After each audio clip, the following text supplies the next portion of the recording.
Assalamu alaikum. Muhammad's Sunday Lectures, brought to you by the Nation of Islam, Muhammad's Temple Unite. This Sunday's lecture will be brought to you by Brother Minister Haq Muhammad.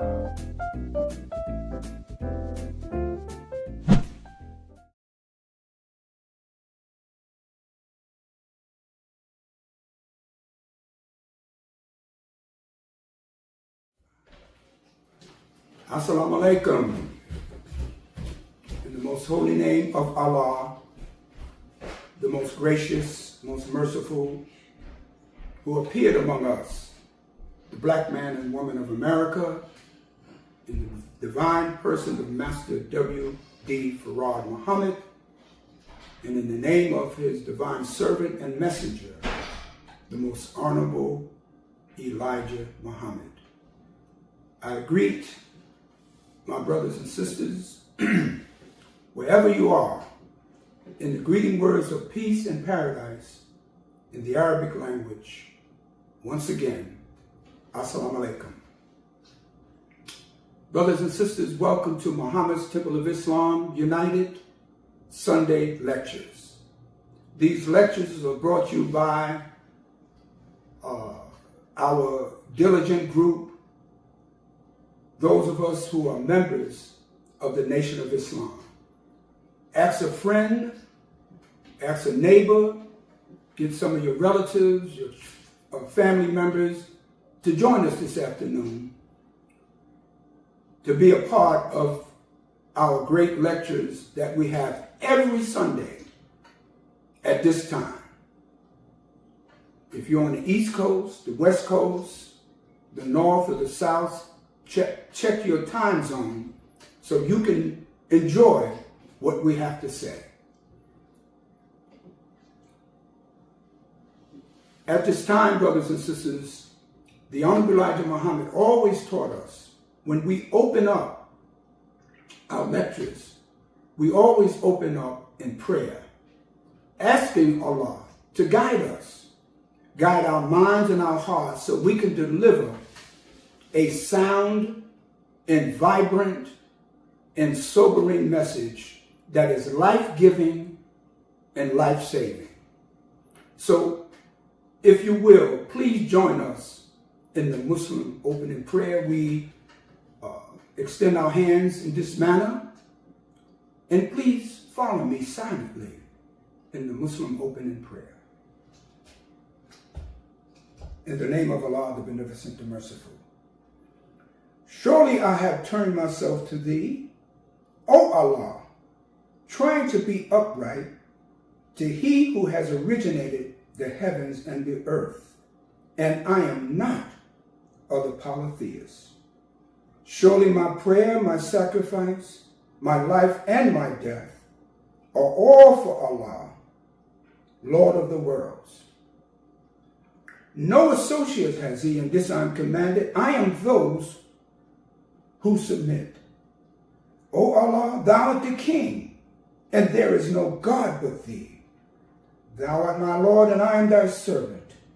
I have been greatly unjust to myself, and I confess my faults. So please grant me protection against all my faults, for none grants protection against faults but thou. And guide me unto the best of morals, as thou, for none guides into the best of morals but thee. And turn away from me the evil and the indecent morals, for none turns away the evil and the indecent morals but thee. O Allah, make Muhammad successful, and the followers of Muhammad successful, here in the wilderness of North America, as thou did make Abraham and the followers of Abraham successful. For surely thou art praised and magnified. And O Allah, bless Muhammad and the followers of Muhammad here in the wilderness of North America, as thou did bless Abraham and the followers of Abraham. For surely thou art praised and magnified. Amen.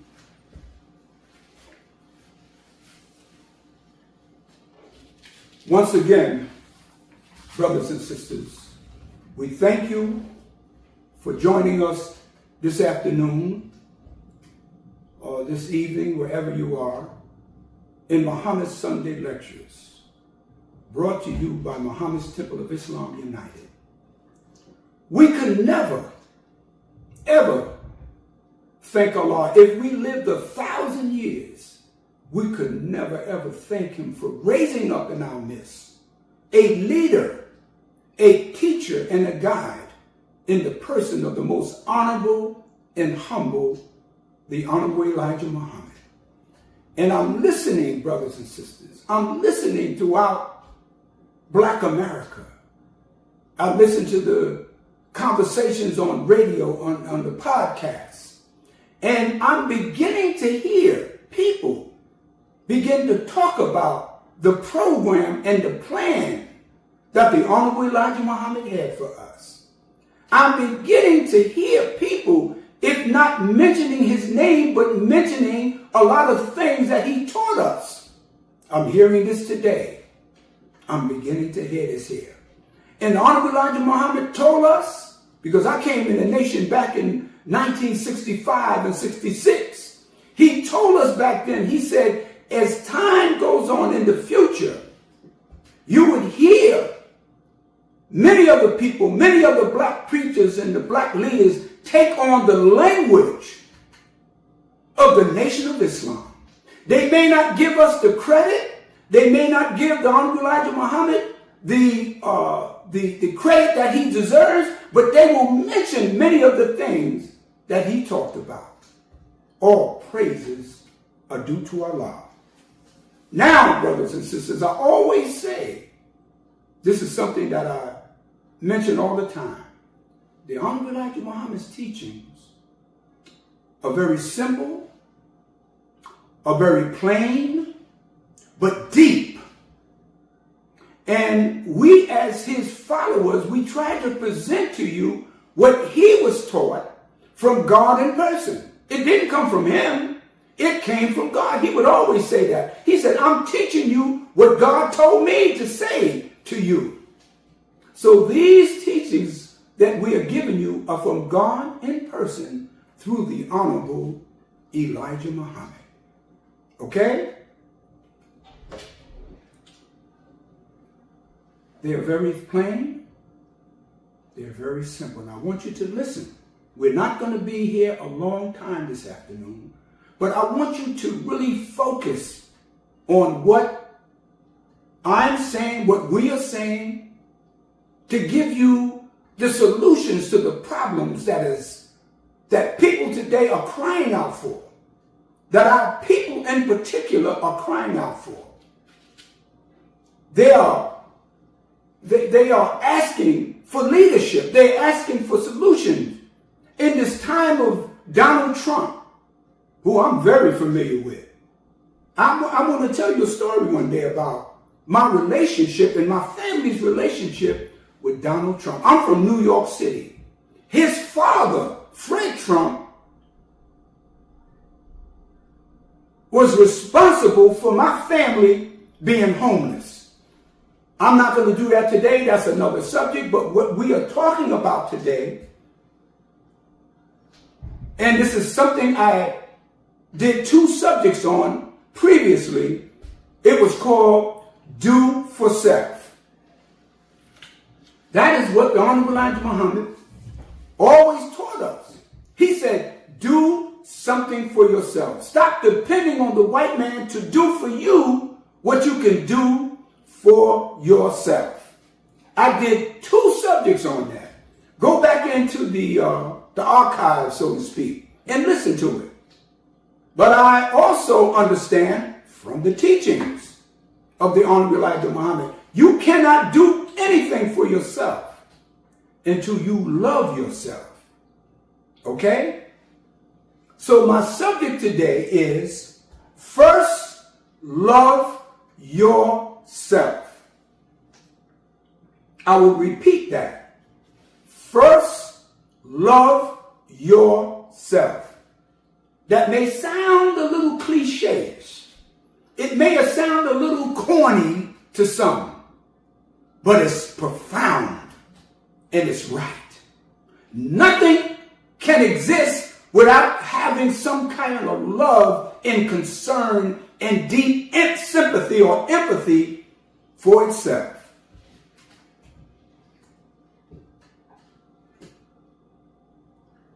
You cannot do anything for yourself unless you love yourself. Do for self is predicated on love for self. Doing something for yourself is predicated, brothers and sisters, on loving oneself. Okay? Now, as members of the Nation of Islam, as ministers in the Nation of Islam, we were always taught when you introduce something, go to the root of it. Go to the etymology of it. Where did that word come from? So I use the word predicated. You cannot do anything for yourself unless you love yourself, and love is predicated. It's a predicated situation. What does that mean? Predicated means a specific action. A specific action. An action, that's a verb. It means you have to do something. It has to be some kind of movement. It has to be a thought that comes from your mind that produces an action. Okay? Stay with me so far. Also, predicated means the existence of truth of a particular thing. So truth has to be in there. It can't be a lie. It can't be misinformation or disinformation. It has to be pure truth. And the truth of the matter is, brothers and sisters, we have to do something for ourselves. Look what's happening in America. Look at all the programs. Look at all the initiatives that Donald Trump and his administration is taking away. Stuff that our people fought and died for. And the white man has never given us anything. First of all, let's get out of that thought that the white man gave you something.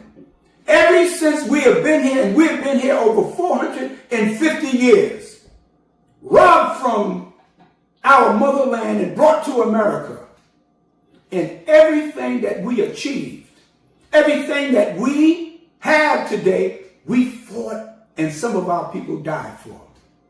They didn't give us nothing. Okay? Let's get that out of our mind. Stop telling your children that the white man gave you something. So,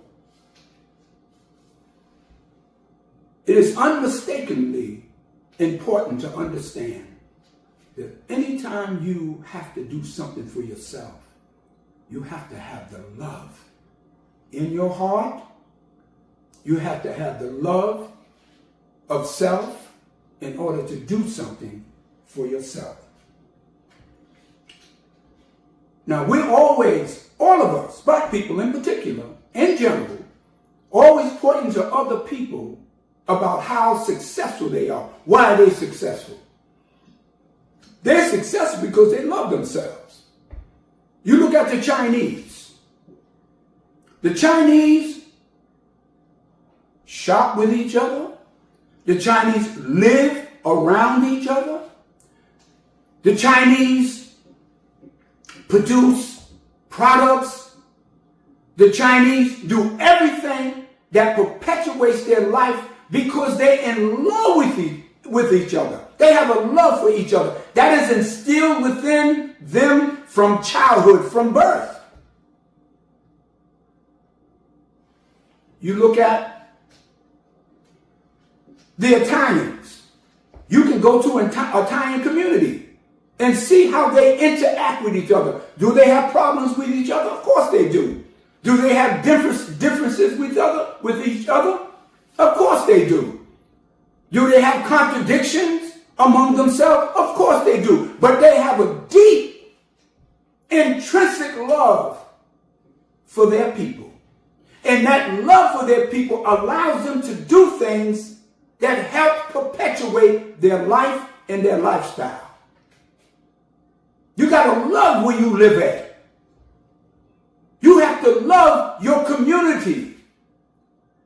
You have to love your people unconditionally. And I'm going to tell you something with black people. In order to work with black people, you have to love them.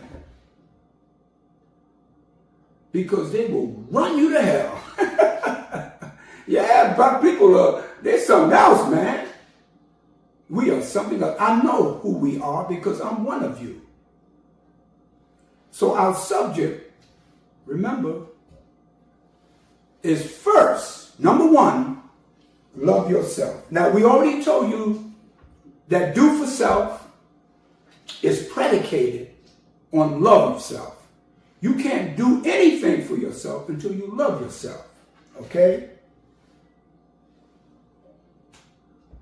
The Honorable Elijah Muhammad said, you cannot achieve success without that component of love of self. You can't do it. And I keep repeating that, brothers and sisters, because I want to drive home the idea of love of self. You know, I grew up, and many a times, of some of you may have heard of how we talk about each other. And I hate when I still hear those kind of terms today. And black people, I hear it all the time. You know why we can't do nothing? Because we ain't got no unity. The reason why we don't have unity, because we don't love ourselves. That is another component. You cannot have true unity unless you love yourself. I remember as a young FOI, a young fruit of Islam. I was in my teens. And Honorable Elijah Muhammad, I used to love the headlines of the Muhammad Speak newspaper. And one particular year, one particular issue, I should say, the headlines of the Muhammad Speak newspaper that particular week, because it used to come out every week, it says, we must force black unity.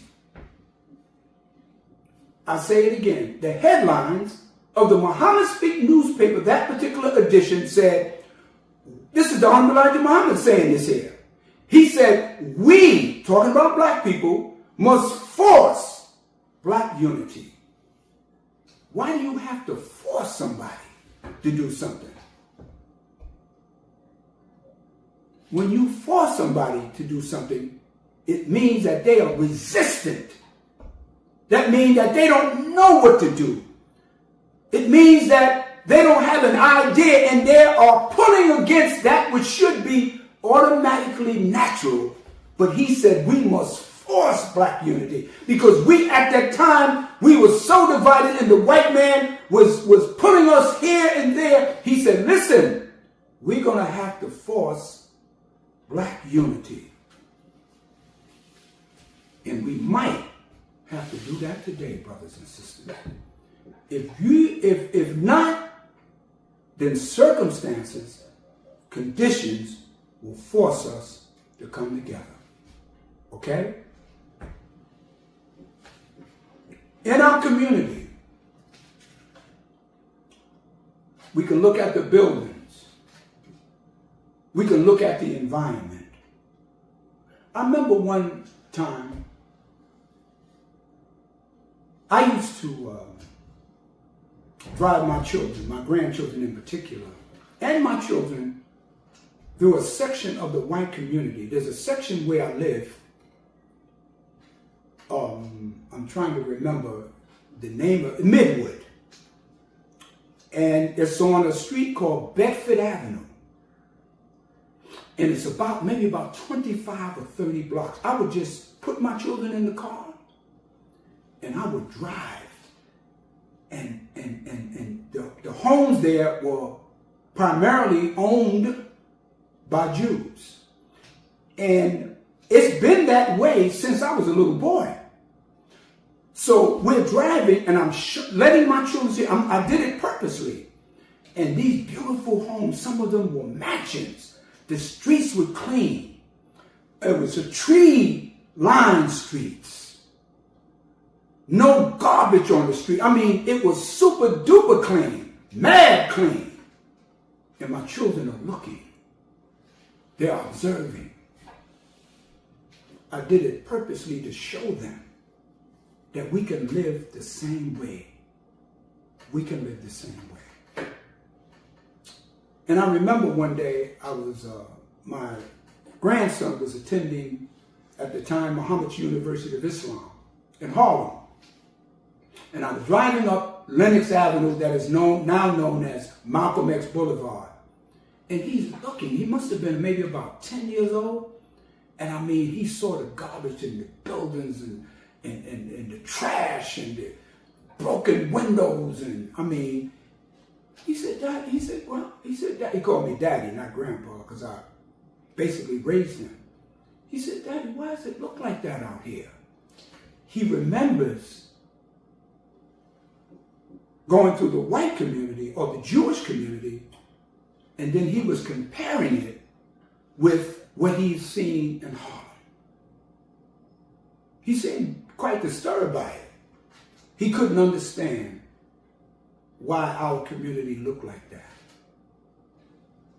So the reason why their community had a better upkeep, because those people not only love each other, but they love where they live. And when you love where you live, you keep it clean. You keep it decent. You keep it safe. They own, in that community I was just telling you about, they have their own ambulance service or EMS service, and they have their own security service because they love their community. So, do for self is predicated on self-love. Okay? You got to love yourself. Listen to me, brothers and sisters. We are not here as followers of the Honorable Elijah Muhammad to condemn you. The Honorable Elijah Muhammad said, we don't condemn the victim. We go to work on the victim. And we raise the black man and woman up to see who they are. Because also, not only do you have to love yourself, you have to understand self in order to have a love of yourself. The understanding of self is another subject that I plan to do, because you can't love yourself unless you understand self. But we are dealing and talking today on first love yourself. Let's move right on, brothers and sisters. Just stay with me a few minutes, and we're going to get through this here, but we're going to make it clear, because we want to give you solutions. We just don't talk about the problem. We want to give you a solution to your problem. For every problem, there is a solution. And never doubt that. And stop saying that we are so divided. We don't have any unity. I used to hear black people say, niggas ain't nothing and never be nothing. Do you imagine hearing that when you were a child? We ain't never got nothing. We ain't gonna never do nothing. That's why we can't do nothing, because we ain't got no unity. What you're doing, you're perpetuating a negative force that is penetrating your mind, and you're passing it on to your children and your offspring. Okay. Now, first, love yourself. In the great book by the Honorable Elijah Muhammad called Message to the Black Man in America. If you don't have a copy, get a copy, okay? Because he deals exclusively about the love of self. On page 32, remember, you can go check it out once you get your own book. It's under the chapter, The Original Man, Know Thyself. But one of the chapters in this particular book is called First Love Yourself. That's where I took this subject from.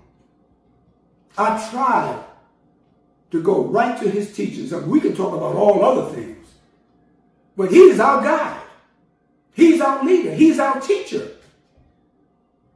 He's the point man that we go to because we don't know nothing, brothers and sisters. We know some things, but the Holy Quran said, say he, Allah, is the best knower. There's other knowers, but Allah is the best of knowers. Okay? So let us read a paragraph that talks about the love of self. The Honorable Elijah Muhammad said, one of the greatest handicaps among the so-called American Negro is that there is no love for self. He mentions it clearly and plainly.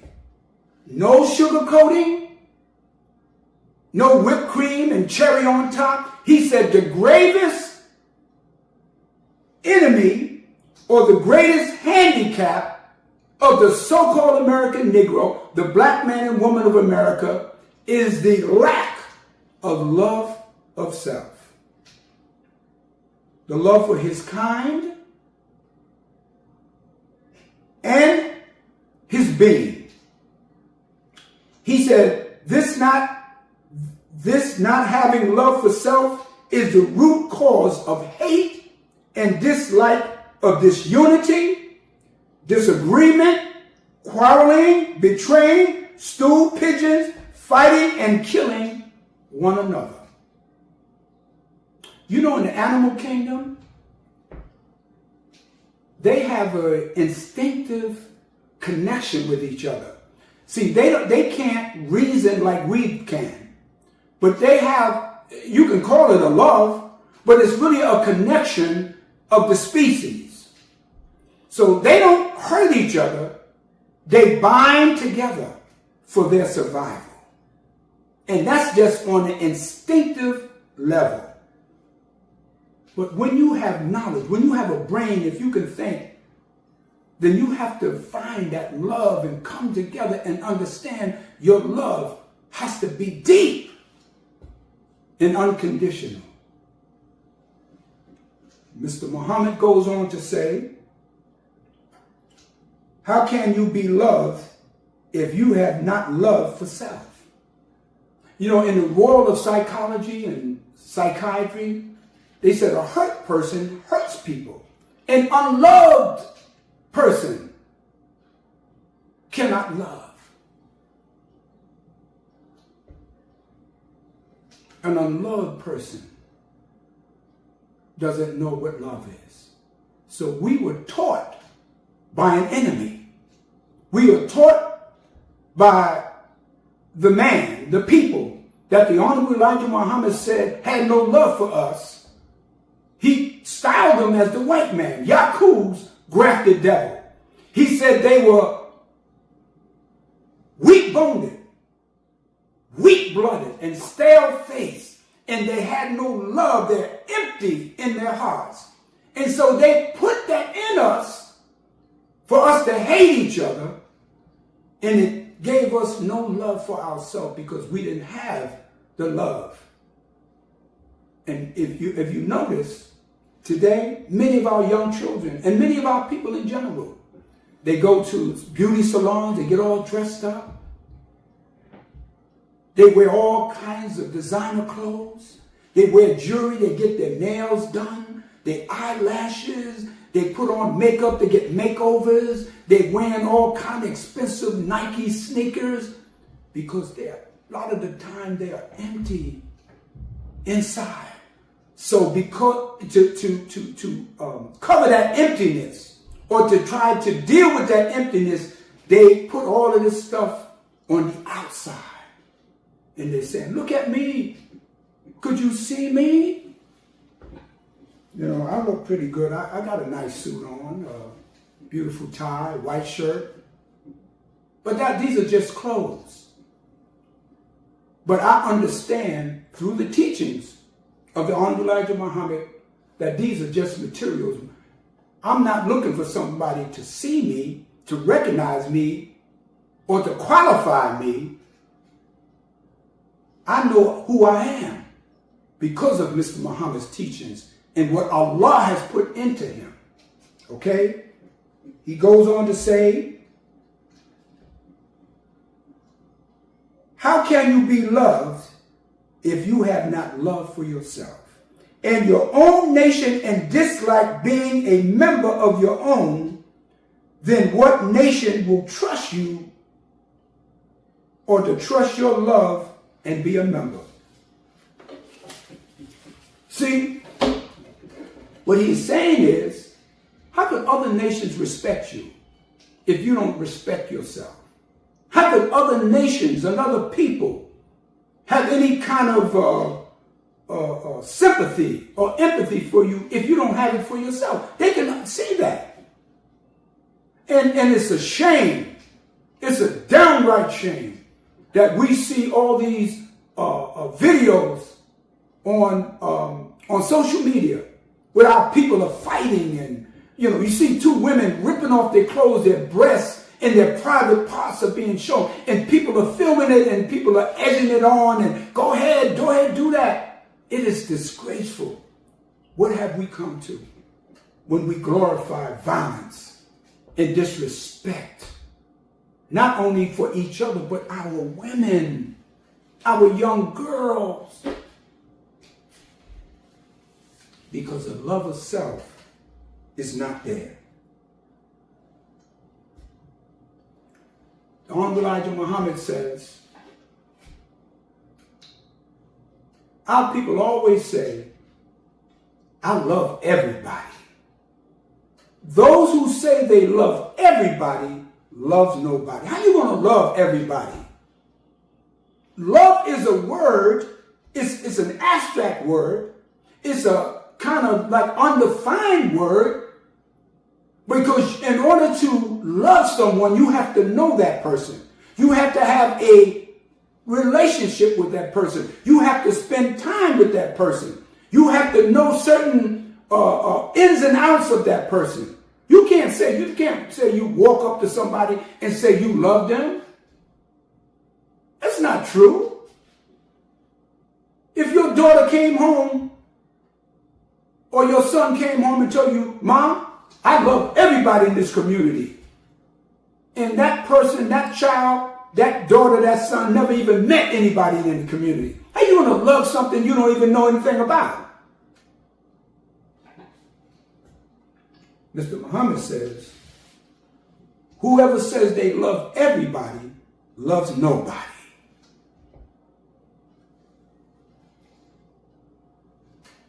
You ever heard the term love at first sight? It's not true.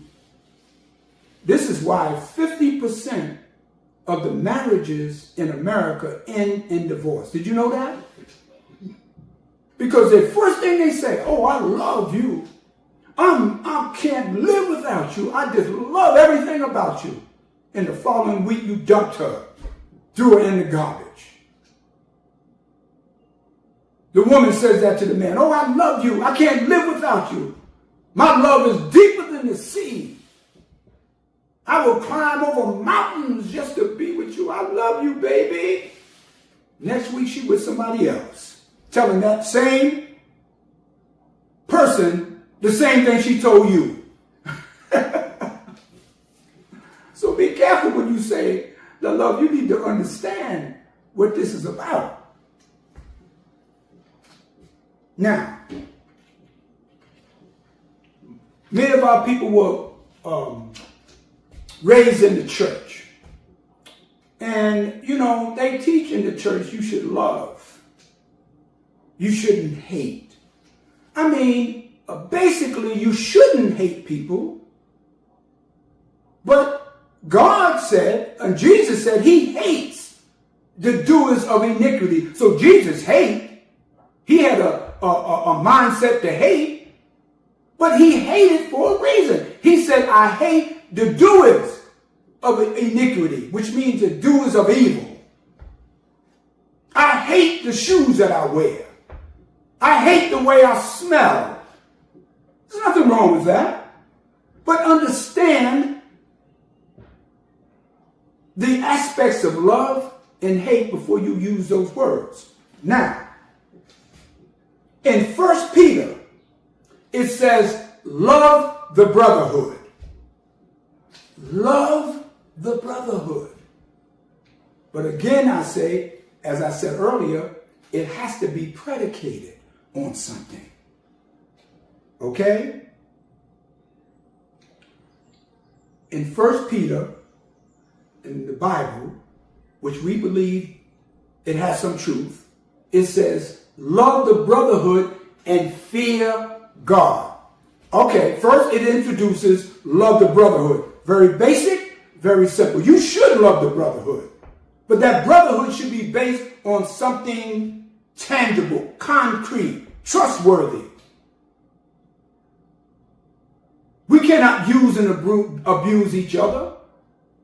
The Honorable Elijah Muhammad said, if you love your brother, you will share with your brother or sister.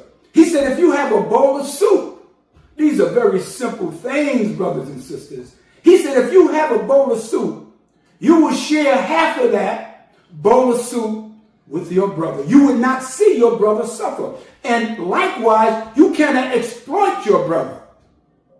You know, the Honorable Elijah Muhammad was against many, many things when it came to us dealing with each other. Not only the Muslim or members of the Nation of Islam, he was talking to all our people. He said, if you borrow something from a brother, pay that brother back. Don't exploit him. You go buy from the white man, but you won't repay your brother. You would go to the white man's store. If your brother has a store, you walk right by it. You won't patronize your own people. I have a black bank that I deposit my money in. I also have a bank that is a white-owned bank that I have my money in. I'm not a fool. I understand a little bit about finance, but my love for my people makes me bank with a black bank. But I also understand I have to do certain kinds of businesses because that black bank may not have the kind of services that I'm looking for. But my love for them, my first love, is to bank with my brother. But the white bank has certain services that I can use. You see?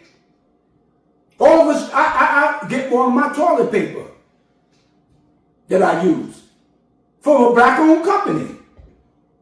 I get my laundry detergent from a black-owned company. Some of us won't even go out and seek a company. We're just so programmed that we automatically, because we don't have self-love or love for self, we go to the white man. You're almost like a mechanical robot. Just instantaneously, you will go out and do that. Okay? I understand. I remember I worked in one of the restaurants in the Nation of Islam, the Shabazz restaurant. And there was a store owned by two of the brothers in the nation. They were grocery stores, small mini marks. We know of the great supermarkets, but they were a mini mart, Shabazz grocery store. And there was times that I was in there, brothers and sisters, families. And the Shabazz grocery store was located in a black community called Bedford-Stuyvesant, near the Brevoort projects. And brothers and sisters would come. I would be in there from Connecticut, from New Jersey, from Delaware. They will travel. They traveled from those cities, those states, just to come and patronize their brother, because they were members of the Nation of Islam and they were in love with their people. And that's why you notice you buy that Chinese food, chicken wings and French fries and egg foo young and shrimp and broccoli, as you like to eat, and pork fried rice. Yeah. But you notice all of those Chinese people that in there, you don't see them shopping in the white supermarket. You may see one or two. You know where they go? They go to the Korean or the Chinese supermarket. You see the Chinese, you see the Spanish do the same thing. You see the Irish, you see the Italians, you see the Germans. I live in a community that is adjacent to another community, a community that is that where the Russians and the Ukrainians live. The place is vibrant. I mean, businesses are just going out of style there, man. I use the word out of style. That's an old term, but it means that it's things are happening there. They got restaurants, spas. They got beauty parlors. They got jewelry shops, and they're all packed in there. And they don't even live right there in the community. They travel miles because they have a love for their people. Now, in 1 Peter, it says love the brotherhood, but it goes a little further. And the Honorable Elijah Muhammad points out, again, in the Message to the Black Man, he says there's a parable in the Bible called the Good Samaritan. We've heard, some of us heard the story before, the Good Samaritan. The Honorable Elijah Muhammad says, in 1 Peter, it says, Peter 1:2-17, love one another. Love of self comes first. The one who loves everybody is the one who does not love anybody. This is a false teachings of the Christians, for the Christians war against Christians. They have the Bible so twisted by adding in and taking out of the truth that it takes only God and one from God to give the knowledge of the book and to understand the book. Now, because our people love to invoke that idea, we should love our neighbor. But let me tell you what Jesus said about loving the neighbor. Okay? He points out the parable. Now, a parable is just a symbol. It doesn't mean it actually happened. A parable, a symbol, a sign of something. So you can understand the wisdom and the knowledge of that which is trying to give you to understand. In the book of Luke, in the 10th chapter to 25th and to the 37th verse, it talks about the Good Samaritan. It's a good story. It's a simple story. It's a very profound story. And it gives you just basic principles how to love something. Let's find that. Okay. We're in the book of Luke here, in the Bible.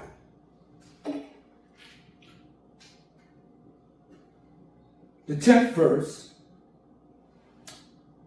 it says,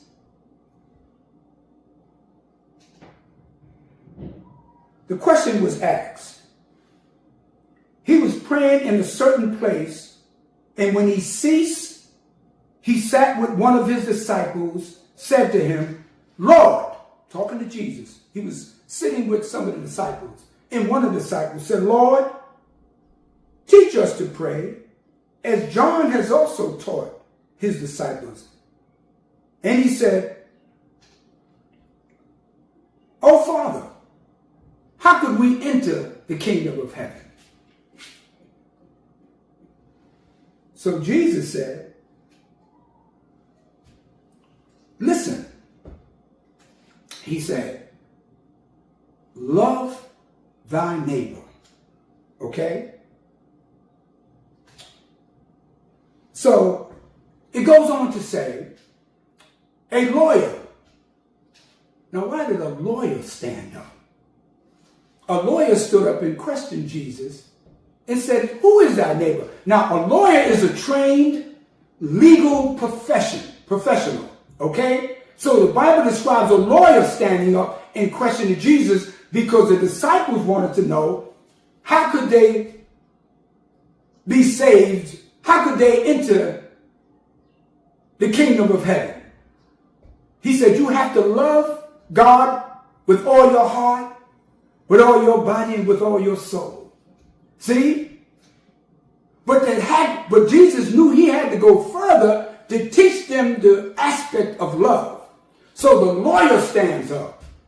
You know, my wife's grandmother used to call lawyers liars. She said, they ain't nothing but liars. Lawyers only means a liar. But that was her being funny. But anyway, a lawyer stands up, a legal professional. He asked Jesus, who is thy neighbor?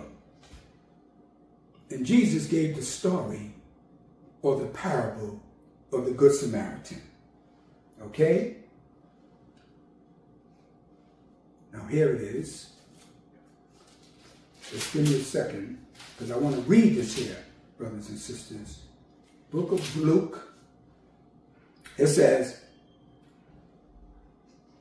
and a man went down from Jerusalem to Jericho. Here's a man on a journey. He's traveling. He leaves Jerusalem, and Honorable Elijah Muhammad said the word Jerusalem is a Hebrew word which means founded in peace. He was coming from a peaceful environment to Jericho. Jericho is a difficult place. Jerusalem is a peaceful place.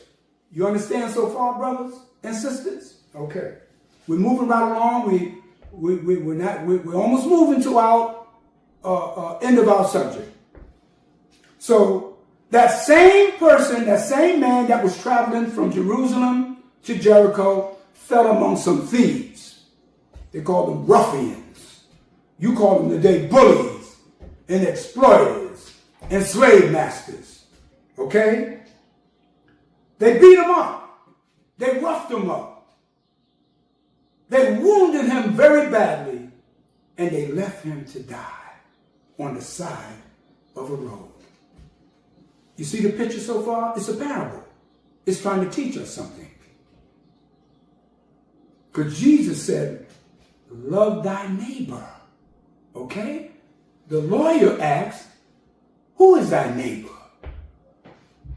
So, as the man that was traveling from Jerusalem to Jericho is laying on the side of the road, a priest comes by. Looks at him, observes him, and keeps on moving. Then a Levite comes by. The Levite checks him out, looks a little closer, shows a little bit of sympathy, but not enough to do anything, and keeps it moving. But a third person comes by. He is called the Samaritan. He's from a place called Samaria. It's a place that people have love, that people have sympathy, that people have knowledge, that people have understanding, that people are people who are highly evolved in truth and righteousness. So this Samaritan sees the man on the road, picks him up, dusts him off, cleans him up, heals his wounds, and takes him to an innkeeper, like a hotel, and told the man in the hotel, take care of him, clean him up, give him a place, and I'll take care of everything else. All praises are due to Allah. He said, not only, the Samaritan says, not only will I do all these things for him, I will pray for him and will make sure that he is well established and that he is going his way to salvation. The Samaritan showed mercy. Where do you get mercy from? In the Holy Quran. Every chapter opens up in the name of Allah. Bismillah ar-Rahman ar-Rahim. In the name of Allah, the beneficent, the merciful. You cannot have beneficence. You cannot have benevolence. You cannot have mercy unless you have love in your hearts, brother. As a child, I never, ever, I don't know where it came from, but I never treated my people bad. Even though when I was in the street, I did some things. Yes, I did. But for some reason, I always had some kind of love for my people. I never wanted to see people treated bad. Even when I used to roll with my friends in the street, I used to say, nah, man, we can't do that. I didn't want to go beyond that. They said, man, shut up, Ron. We're going to do this, son. But I never had that kind of emptiness in me. So it said the Good Samaritan showed love. Okay? Show love. And you cannot have mercy unless you have love in your heart. Okay? And Jesus told his disciples, go and do likewise. Now, why did I tell that story? Why did I give you from the book of Luke, the story of the parable of the Good Samaritan? Because that is a complete and beautiful story of the black man and woman of America. We were robbed by some ruffians called the white man, the European. The Honorable Elijah Muhammad called them devils. Said they are the skunk of the planet Earth. There's no love in them for us. They captured us as we were on our journey in our land and time.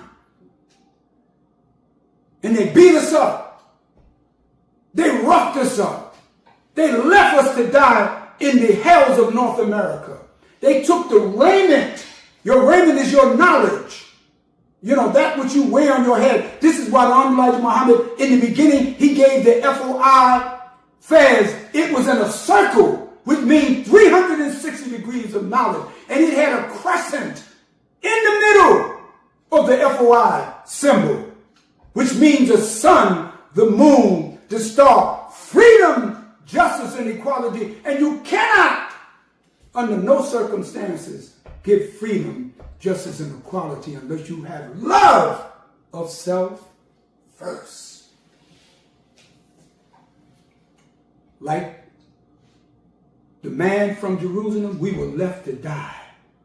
The priest came by, the Catholic Church, the Baptist Church. So these are the priests, the Methodist Church, the Episcopalian Church, the Church of the What's Happening Right Now Church. They came to us, but they exploited us as a people. They told us our heaven was in the sky, that we can only receive it after we die. That was a lie. That was the priest. Okay? Listen. Then the Levite comes by. Levite is a Hebrew word. That was the Jew. Okay? You have Levite levies bread, uneven bread, which is called matzah. You have in New York City, in a place called Long Island, you have Levittown, Levi, which comes from the word Levite. The Jews looked at us. They looked a little closer than the priests. Some of the Jews used to represent us. They would march with Dr. Martin Luther King in the civil rights movement. But they never had that deep love for us. They had more reason to exploit us than they had love for us. So the Levite looked a little closer and showed a tinge of sympathy, but kept it moving. And that's what they did to us in America. And it wasn't until in 1930, a man by the name of W.D. Farad met with the Honorable Elijah Muhammad in 1931. They said he had been in and out of America for 20 years. He was studying the black people. The Honorable Elijah Muhammad said the first time he saw him, the very first time he heard him, he said, I know who this man is. He's the Good Samaritan. He's God in person.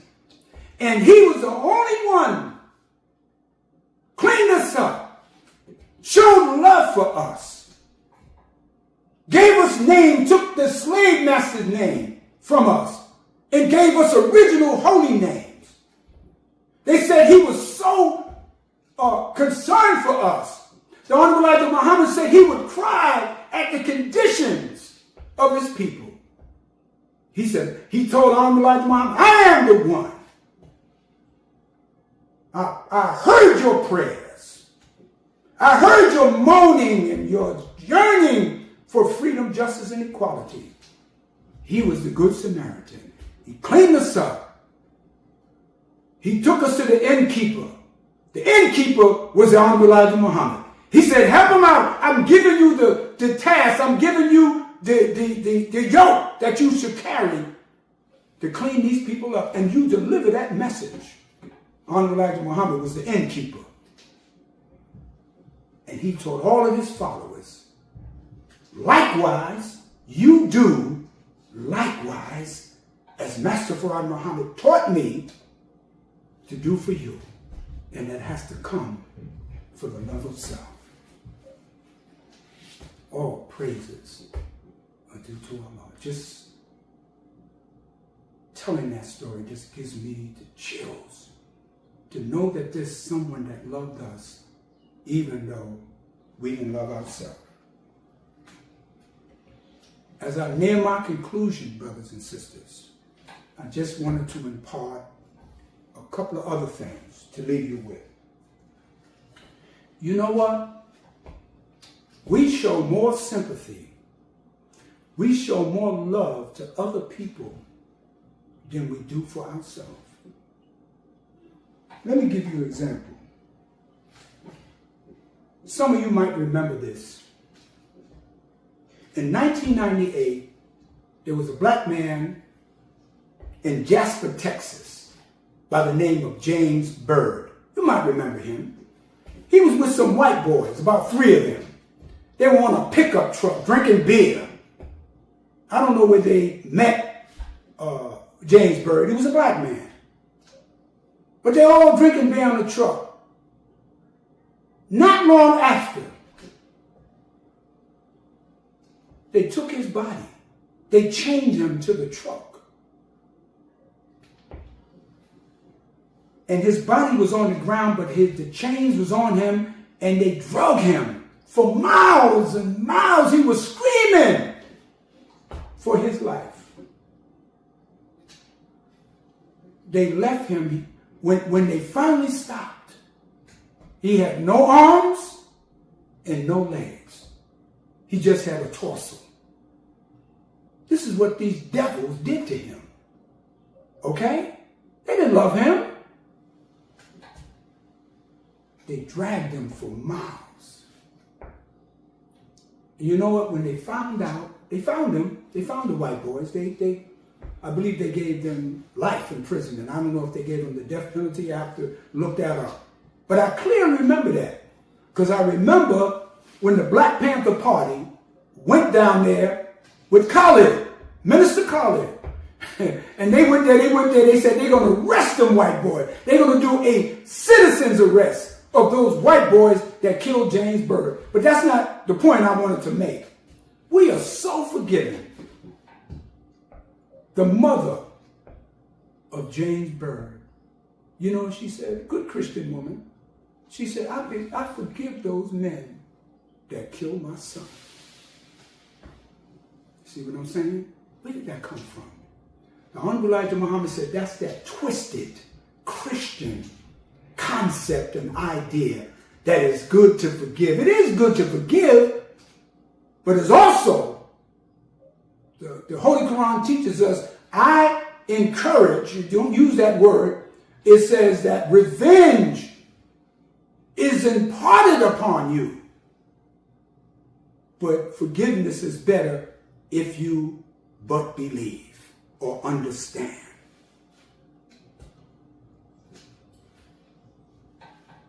You don't hear them Jews asking for forgiveness, forgiving those Germans, what they said they did to them in Germany during the Holocaust. You don't hear no Jews saying they forgive the Germans. In fact, they hunted down some of the very Germans that were involved in what they call the Holocaust in Germany under Adolf Hitler. They hunted Adolf Eichmann. They hunted down Himmler. These were generals under Hitler. Hunted them down. They didn't say they forgive them. Oh no. Oh no. Yes, sir. And Mama Bird said she forgave those men for killing her son. God bless her. She just didn't know. That's that forgiveness that we have for others, but no love for ourselves. Then there was a white female in Texas again. I don't know what's going on in Texas, but it happens all over America. But for some reason, these things happened in Texas. There was a white female police officer. Her name was Amber Geiger. Remember her? Black man in a housing complex. Sitting in his room, I think he was watching television or playing a video game. She busts down the door. This was in 2018. 2018. She shoots him to death. Says she went to the wrong apartment. She lives in the apartment. How the hell are you going to go to the wrong apartment? You know where you live. The man, the brother name was Botha. Jean Botha. Or Botha Jean. The man never had a chance to defend himself or to say who he was. She killed him in cold blood. They arrested her, they charged her, they convicted her, and they sentenced her to 10 years. The brother of the man that was murdered in the courtroom said he forgives this woman who killed his brother. He went even further. He got up and went up and hugged her. Could you believe that? Where is that? What kind of love is that? That's a twisted love. You ever see,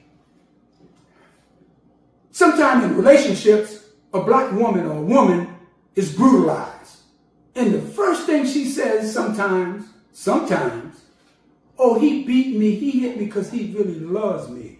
See, that's a twisted love or a twisted relationship. She's transforming her feelings for him and justifying what he's doing to her. And that's what's happening. Not only in this case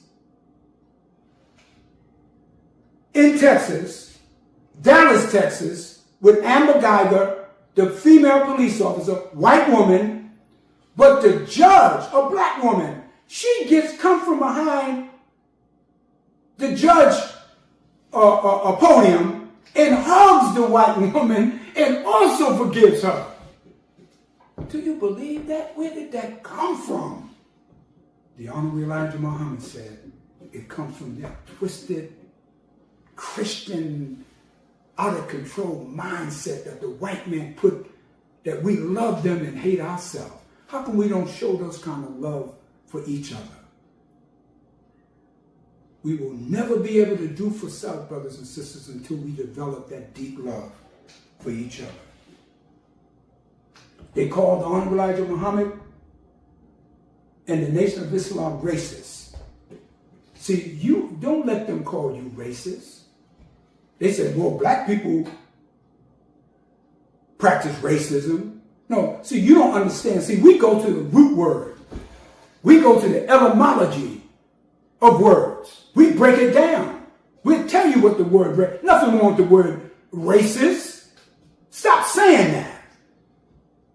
When you play, if a man plays a piano, he studied the piano. He puts all his life in the study of the piano. He puts all his time and effort in the piano. What do you call him? A pianist, right?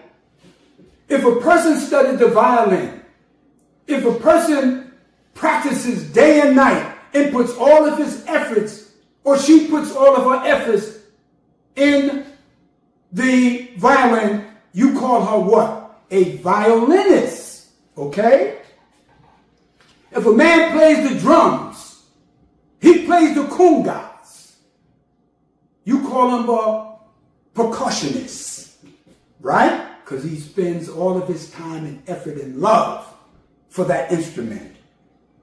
If a man is a botanist is one who studies plants and seeds and all kinds of greenery. You call him a botanist. Nothing wrong. If a man puts effort in perpetuating the lifestyle of his race, if a man or woman shows concern and effort to transform and maintain the viability of their race, if a man or woman concentrates on the love of their race, that person is a racist. And it doesn't mean that they're against anyone else. Marcus Garvey said, race first. The Honorable Elijah Muhammad said, first, love yourself.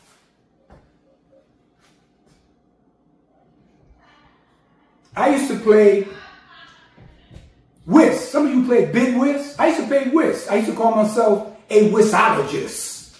I haven't played in a long time. I think I forgot the game. But I used to say I'm a whistologist because I knew the game. I knew how to play it.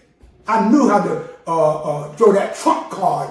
I knew all the game of whist. So I was a whistologist, okay? Whenever God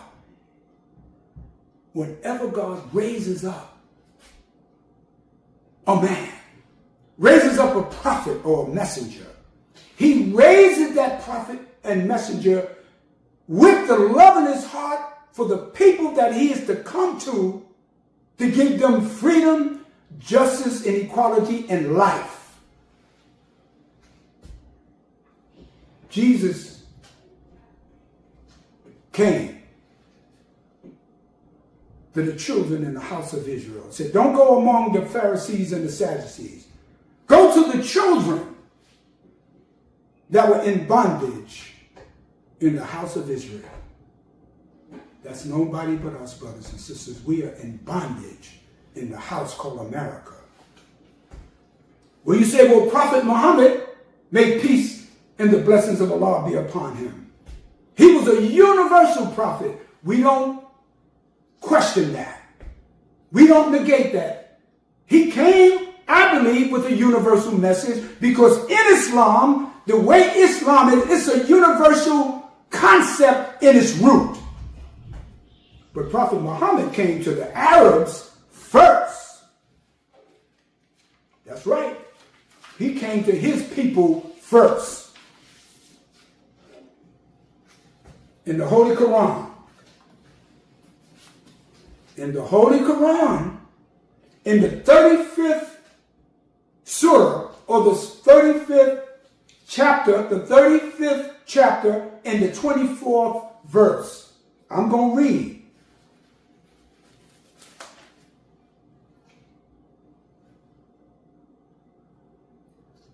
In the 24th verse, it says, surely, which is giving you an affirmation. Surely, this is no doubt here. This is definite. Surely, we have sent thee with the truth as a bearer of good news and a warner. A messenger is nothing but a warner. And a warner, and there is no people, but a warner has come among them. See? Prophet Muhammad sent to the Arabs as a warner on his first journey or his first effort. Likewise, the Honorable Elijah Muhammad was sent, or raised up, I should say, among us as a warner. So don't tell me that the Prophet Muhammad came for everybody. Not in the beginning, but his message did spread. But he had a hard time, as the Honorable Elijah Muhammad said, with them white Arabs, because that's what they were. That's right. They gave him a hard time. He had to make them get on their knees and pray and prostrate. This is where the institution of prayer comes from, where you prostrate and you bow your head. He had to force them into submission. They wanted to kill him. So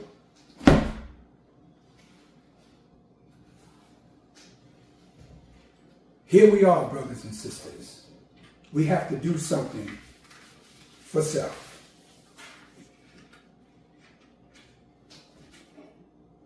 We have to do something for ourselves, but we can never ever do anything for ourselves unless we have the love of self. You may say, Brother Minister, how do we get love? First of all, as an individual, you got to look in the mirror. You have to do what is called self-analyzation, self-critique, and ask yourself, do I love myself first as an individual? And the way you go further, what have I done for myself? Am I eating the right things to preserve my life? Am I going to the doctor? Am I cleaning? Am I washing myself? Am I taking my money? Am I working in the community that I live in and participate in the preservation of my community? You got to check yourself out first. I used to I used to have family meetings with my young children. They were like 10, 9, or 12 years old, 5 years old, and I used to gather in a circle I think it would be every Tuesday or Wednesday night, and I would tell them, tell me about what I'm doing. Tell me, am I showing any preference to each and every one of y'all? And they would tell me, Daddy, I don't like the way you did Karima. Why do you allow Gaddafi to do this here? These are my children. You know, my youngest daughter said, Sawyer, she said, Daddy, how come I can't live forever when God can live forever? I don't even remember how I answered that question. But that was profound. But I did that because I was showing them that I can analyze my own self. That's where you start first. And then you transmit that to your family. And let your family transmit it to the community and to the nation. That's where it starts. But you have to know yourself in order to love yourself. That's another subject. How do you know yourself? Who are you? Where did you come from? If your name is Lawrence Williams, is that your name or is that your character? My name is Priscilla Green. Is that your name? Is that who you are? Who are you? Who are you, my sister? The Honorable Elijah Muhammad said, you're the queen of the planet Earth, the mother of civilization. And you have to go into that and find out how that transmits into your life. I want to read one last thing as I close from the Message to the Black Man, written by the Honorable Elijah Muhammad, that was published in 1965, that is relevant today. On page 33, the last paragraph, page 33. He says, love yourself and your kind. Let us refrain from doing evil to each other. We got to stop doing evil to each other, because you can't condemn the white man and you're just as evil, you're just as combative, you're just as brutal to each other, but then you point out the white man's brutality and evil against you. So he said, let us love each other as brothers and sisters, as we are the same flesh and blood. In this way, you and I will not have trouble uniting. You got to institute that love, and that unity will automatic. I'm talking to each and every one of our people, whether you're a Hebrew, whether you're a Christian. These are black people I'm talking about. Whether you are a gang member, whether you are a professional, whether you're an actor or actress, whether you are a member of the Nation of Islam. I'm talking to the Nation of Islam too, members of the Nation of Islam. We have to also be the prime example. Don't tell me you want unity and you are not tolerant of your brother or your sister. You can do slings and arrows at me. That's all right. I'll take them. I'll take your criticism. You can shoot me with all your criticism. I'll take it. Because my love for you is greater than the arrows in your disunity that you display. That's what I got from the Most Honorable Elijah Muhammad. And I've seen people claim that they are fearless. And when they were confronted by white men, I've seen them fold like a cheap camera. I've seen them punk out cowards in the face of the white man. When they attacked our temple in Harlem, the brothers, Allah was with them. And we whipped those devils behind. The police officers, and there was dozens of those police officers. But in 1962 in Los Angeles, they attacked the mosque. Temple number 27. And after that attack, Malcolm was angry. He wanted to fight. The messenger said, calm down. Told him to calm down. Told Malcolm, fall back. At ease, soldier. The messenger said, the Muslims got weak during that period, and Allah didn't give you the victory. But he said that you cannot go and attack the white men because they got more weapons, they got more forces than you. He said, take the Muhammad Speak newspaper and go out and raise the dead. That's how you fight them, and Allah will give you the victory. So the Honorable Elijah Muhammad says, it is the fool who does not love himself and his people. Your black skin is the best, and never change its color. Stay away from intermarrying and intermixing with the slave masters. Love yourself and kind. And once you love yourself and kind, brothers and sisters, you will have unity, you will have prosperity, you will have production, and you wouldn't care what the hell Donald Trump and his administration do. You will do for self under the aspect of love of self. So with that, I conclude in the name of Allah and in the name of his messenger, the Honorable Elijah Muhammad, who met God in person, I greet you. Assalamu alaikum. Brothers and sisters, thank you again for listening to us this afternoon, and I hope you learned something. We weren't here to offend you in any way. We hope that we gave you something to work with and to instill that love that is so much needed.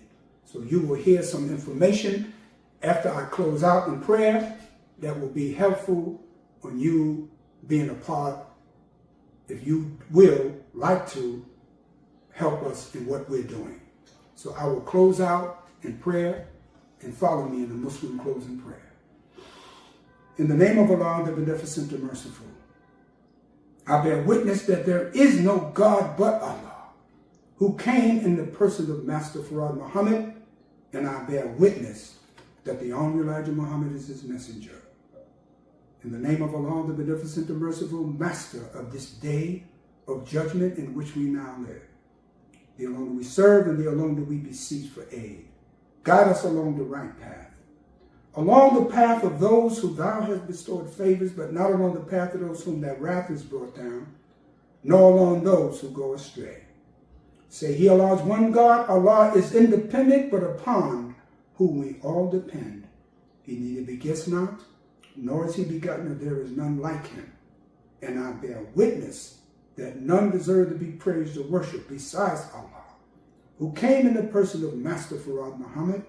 And I bear witness that the Honorable Elijah Muhammad is his last and greatest messenger to we, the black man and woman of America.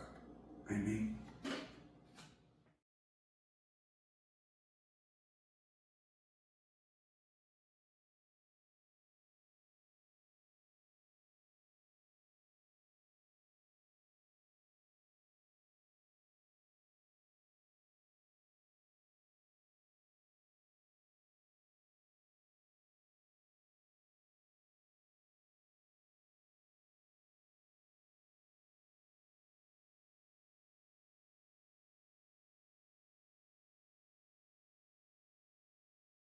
Believe what you are taught today on Islam is true, and you would like to learn more, or you are ready to accept and reclaim your own, contact the Lost Found Nation of Islam Muhammad's Temple United at 623-312-4352. Again, that's 623-312-4352. We thank you for joining us today, and we ask that you return next Sunday and invite your family and friends.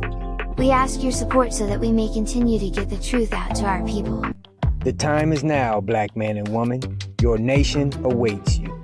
Assalamu alaikum.